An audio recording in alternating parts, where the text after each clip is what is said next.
வாழ்வளமுடன் நமச்சிவாய வாழ்க. சன் நட்சத்திர உயர்கணித சார்ஜோரியத்தின் மூலமாக இன்று ஒரு தகவல் என்ன அப்படின்னு பார்த்தீங்களா, இந்த அமாவாசை பௌர்ணமி இந்த மாதிரி ஒரே மாதத்தில் 2 வந்தால் அந்த மாதம் மலை மாதம்னு சொல்லி எந்த வித சுப விசேஷ நிகழ்ச்சிகளும் நடத்த மாட்டாங்க.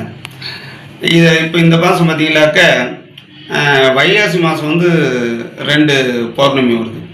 அப்படி வரும் பொழுது இது மலை மாதம்னு சொல்லி விசேஷம் பண்ணாமல் இருக்கலாமா அப்படின்னு கேட்டிங்களா, இந்த காலவிதானம் என்னும் நூலில், பழைய காலத்து நூல் காலவிதானம் என்னும் பழைய நூலில் என்ன போட்டிருக்காங்கன்னு பார்த்தீங்களா, வசந்த ருது காலமான சித்திரை வைகாசி இந்த மாதத்தில் 2 அமாவாசையோ அல்லது 2 பௌர்ணமியோ வந்தால் இந்த மாதத்துக்கு தோஷம் இல்லை, நீங்கள் எப்பொழுதும் போலவே சுப நிகழ்ச்சிகள் நடத்தலாம், அக்னி நட்சத்திரத்தை தவிர.